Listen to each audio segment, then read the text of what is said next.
నాయకులు ఏం మాట్లాడుతున్నారు, ఎస్సీ నాయకులు ఏం మాట్లాడుతున్నారు, ఎస్టీ నాయకులు ఏం మాట్లాడుతున్నారు. చంద్రబాబు నారా లోకేష్ ఎక్కడైనా సరే ఆయన బూటు మీద ఒక చిన్న మరక పడుతుందేమో అని మరక కోసం ఈ ఎస్సీ ఎస్టీ ప్రజాప్రతినిధులందరూ కూడా ఆ బూటు తొందరగా పాలిష్ చేసేద్దాం నాకుతోటని ఎదురు చూసేటువంటి ఒక దుర్మార్గకరమైన పరిస్థితుల్లో నారా లోకేష్ చంద్రబాబు నాయుడు బూట్ల దగ్గర బానిసలుగా తిరుగుతూ ఉన్నారు. ఇలా ఈ నాయకులందరూ దీని గురించి మాట్లాడరు. ఏ సందర్భంలో అయినా సరే వాళ్ళ బూటు మీద ఒక చిన్న మరక పడుతుందేమో ఆ మరకని నాలుగుతోటి శుద్ధి చేద్దామని చూసేటువంటి ఒక దుర్మార్గకరమైనటువంటి ఒక అంబేద్కర్ జాన్ని తాకట్టు పెట్టేదానికి నిజంగా ఎస్సీ నాయకులందరూ కూడా, మరి ముఖ్యంగా మాల నాయకులు, ఈ మాల నాయకులు జాకీల నాయకులు లేపుతారు. వీళ్ళు చేసే దాష్టికాలకి నిజంగా మళ్ళీ మొదలు పెట్టడం మాత్రం జై భీమ్ అని మొదలు పెడతారు. నేను ఒకటే మాట చెప్తున్నా, దయచేసి నారా లోకేష్ అండ్ చంద్రబాబు నాయుడు, వీలైతే పవన్ కళ్యాణ్ అంటే మీకు పడదాలేమో నాకు తెలియదు, కానీ ఈ వీళ్ళ మీద ఎక్కువగా దుమ్ము పడాలని మాత్రం మీరు కోరుకోండి. వీళ్ళ కాళ్ళ దగ్గర కూర్చున్నప్పుడు మీరు దేవుడా దేవుడా దేవుడా వీళ్ళ కాళ్ళ మీద దుమ్ము పడితే బాగుండు, నాలుగుతో శుద్ధి చేద్దామని రెడీగా ఉండండి. వీలైనంత తొందరలో వీలైనంత ఎక్కువగా వాళ్ళ కాళ్ళ దగ్గర దుమ్ము పడాలని, వాళ్ళ బూట్ల మీద దుమ్ము పడాలని నేను మనస్ఫూర్తిగా కోరుకుంటున్నాను. ఎందుకంటే మీకు అదే రైట్ ప్లేస్. దయచేసి జేబీమని మాత్రం మీరు మాట్లాడకండి. మీరు ఇంకా వేరేది ఏదైనా మాట్లాడుకోండి. మీరు ఈ మాట మాట్లాడి వాళ్ళ బూట్లు నాకే కార్యక్రమం మాత్రం చేయొద్దని నేను కొంతమంది దళిత నాయకులకి, కొంతమంది ఈ కులాల్లో పుట్టినటువంటి నాయకులకు నేను సలహా ఇస్తున్నా. ఏజెన్సీ ఆదివాసీ ఉపాధ్యాయుల నియామకం జీవోతి పునరుద్ధరణ. నేను ట్రైబల్ ఇది పవన్ కళ్యాణ్ చంద్రబాబు నాయుడు కామన్గా రిలీజ్ చేసిన మేనిఫెస్టోను నేను చదువుతున్నా. రాష్ట్ర ప్రజలందరూ గమనించండి, ఇది నా సొంత కవిత్వం కానే కాదు, ఇది ముఖ్యమంత్రి ఉప ముఖ్యమంత్రి జాయింట్గా ఇచ్చినటువంటి రిలీజ్ చేసినటువంటి మేనిఫెస్టో. సో మేనిఫెస్టోని అమలుపరచకపోతే, మేనిఫెస్టోని ఇచ్చినటువంటి హామీలను అమలుపరచకపోతే, ఇచ్చినటువంటి ప్రామిసెస్ని నిర్వర్తించకపోతే వాళ్ళని చొక్కా పట్టుకొని రోడ్డు మీదకి లాగి కూర్చోబెట్టి ఎందుకురా మీరు ఇచ్చినటువంటి హామీలు అమలుపరచరు బొక్కా పక్కిరని మాట్లాడే హక్కు ప్రజలకు ఉంది. ప్రజల తరపున మాట్లాడే హక్కు నాకుంది.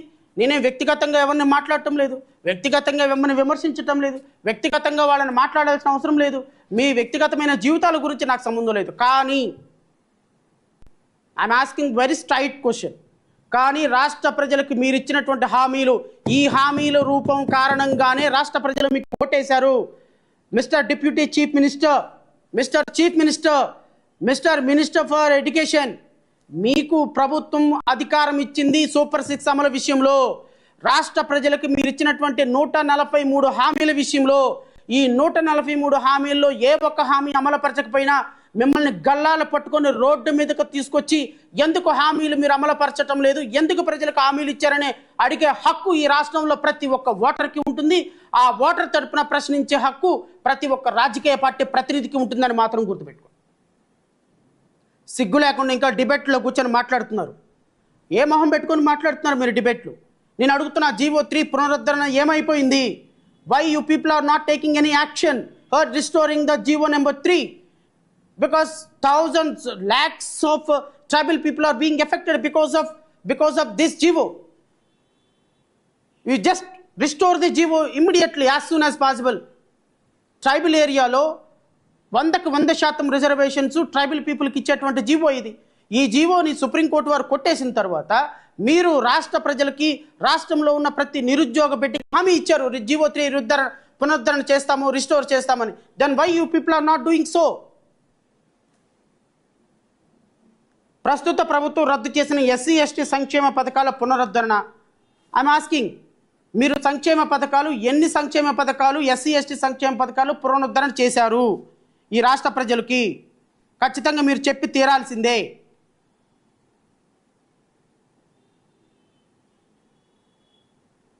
నేను ముఖ్యమంత్రిని అడుగుతున్నా, మీరు ఇచ్చినట్టుగా హామీ ఎవరెవరైతే ఈ రాష్ట్రంలో గత 5 సంవత్సరాల్లో ఎస్సీ ఎస్టీలని కొట్టారో, చంపారో, దళిత బిడ్డల మీద ఎవరైతే చేశారో ఒక స్పెషల్ ట్రిబ్యునల్ వేసి వాళ్ళకి శిక్ష పడేటట్టు చేస్తానన్నావు. 1 year అయిపోయింది, హామీ ఏమైపోయిందని అడుగుతున్నాం. ఈరోజు డాక్టర్ సుధాకర్ డ్రైవర్ సుబ్రహ్మణ్యం దగ్గర నుంచి, మంత్రారాయ్ దగ్గర నుంచి డాక్టర్ అచ్చెన్న తదితరుల హత్యలకు కారణాలు కోర్టులో శిక్షలు పడే విధంగా చర్యలు ఏం చేశారు? డాక్టర్ సుధాకర్ కొట్టినటువంటి వాళ్ళని ఏం చేశారు? అచ్చెన్నను చంపినటువంటి వాళ్ళని ఏం చేశారు? ఈ రాష్ట్రంలో 436 మంది దళిత బిడ్డలు మారణ హోమం జరిగితే గత 5 సంవత్సరాల్లో మీరు ఏం సమాధానం చెప్పరు? దానికి స్పెషల్ ట్రిబ్యునల్ వేస్తావా? స్పెషల్ ట్రిబ్యునల్ ఎలా వేస్తావయ్యా?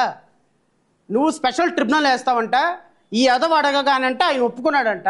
ఆయనంట ఇప్పుడు ఈ రోజున స్పెషల్ ట్రిబ్యునల్ వేసి వాళ్ళకి శిక్ష పడే ఏమైపోయింది? వెళ్ళి అక్కడ బూట్లు నాకండి, వెళ్ళి చంద్రబాబు నాయుడు దగ్గరికి వెళ్ళి 1 year అయిపోయింది సార్, 1 year అయిపోయింది, మీరు నాకు హామీ ఇచ్చారు, లక్షల మందిలో నేను అడగగానే నాకు మీరు హామీ ఇచ్చారు కదా, రాష్ట్ర ప్రజల తరపున ఎస్సీ ఎస్టీలకు జరిగినటువంటి అన్యాయాల మీద ఒక ట్రిబ్యునల్ వేయమని అడగండి.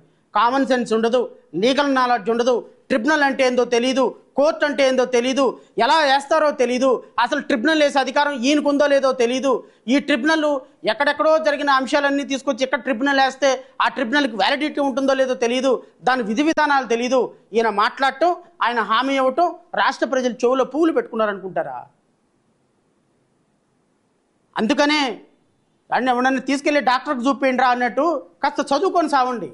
చదువుకుంటే అర్థమవుతుంది మనకి రాష్ట్ర ప్రజల భవిష్యత్తు, రాష్ట్ర ప్రజలు మనం ఏ విధంగా అడ్రస్ చేస్తున్నామో, ముఖ్యమంత్రి స్థాయిలో మనం ఏ విధంగా మనం చేస్తున్నాం. మీరు కూడా చదువుకున్నారు కదా, 40 సంవత్సరాలు ఇంచుమించుగా రాజకీయాల్లో ఉన్నారు, 16 సంవత్సరాలు ముఖ్యమంత్రిగా ఉన్నారు కదా, మీరు ఇచ్చినటువంటి హామీ అది ఇంపాసిబుల్లో పాసిబుల్లో మీకు తెలీదా?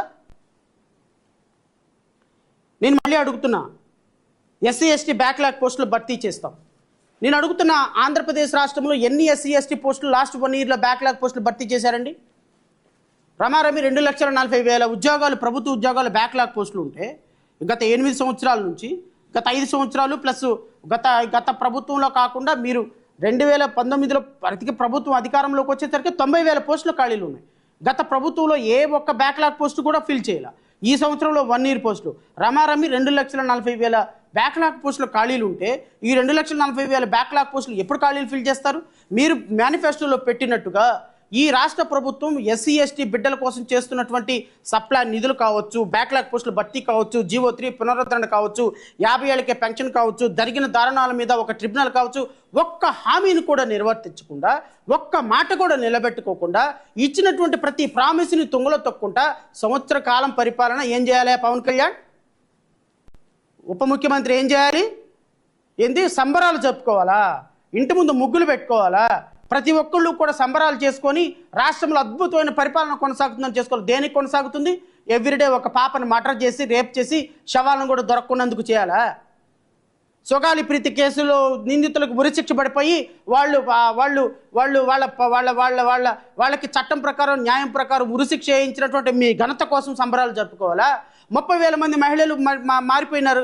పారిపోయిన 30,000 మంది మహిళల్ని మీరు ఉప ముఖ్యమంత్రి అవగానే డీజీపీని పిలిచి, సుప్రీంకోర్టు జడ్జిని పిలిచి, హైకోర్టు జడ్జిని పిలిచి, అంతర్జాతీయ కోర్టు జడ్జిని పిలిచి ఒక కమిటీ వేసి 30,000 మందిని 30 హెలికాప్టర్లు పంపించి, 30,000 హెలికాప్టర్లు పంపించి ప్రతి ఒక్క పాపను ఎక్కడెక్కడ ఉందో ఎత్తుకొని తీసుకొచ్చి విజయవాడలో వాళ్ళ తడ్డులందుకు అప్పచెప్పినందుకు సంబరాలు చేసుకోవాలా? లేకపోతే ఎవరికి కొత్త చట్టాలు తయారు చేసి ఆ కొత్త చట్టాల్లో ఒక ఆడపిల్లలా పట్టుకోవడానికి భయపడిపోయేటువంటి ఒక సిస్టమ్ని ఏర్పాటు చేసినందుకు సంబరాలు జరుపుకోవాలా? పంచాయతీరాజ్ డిపార్ట్మెంట్ని, ఫారెస్ట్ డిపార్ట్మెంట్ని అద్భుతంగా పరిపాలన చేసి ఈ డిపార్ట్మెంట్ల మొత్తాన్ని కోట్ల రూపాయల నిధులకి సంబరాలు చేసుకోవడానికి కేంద్ర ప్రభుత్వం నుంచి 100 కోట్ల రూపాయలు తీసుకొచ్చి మొత్తం రాష్ట్రంలో నీ డిపార్ట్మెంట్ని, ఫారెస్ట్ డిపార్ట్మెంట్ని కోట్ల రూపాయలు తీసుకొచ్చి నిధులతోటి అద్భుతంగా వాటిని అభివృద్ధి చేస్తున్నందుకు సంబరాలు చేసుకోవాలా? మీరు చాక్లెట్ బిస్కెట్లు తిని మోడీ దగ్గర ఆ ప్రభుత్వం నుంచి డబ్బులు తీసుకొచ్చి అమరావతికి 45,000 కోట్ల రూపాయలు గ్రాంట్ ఇప్పించినందుకు మీరు సంబరాలు చేసుకోవాలా? దేనికి చేసుకోవాలా సంబరాలు?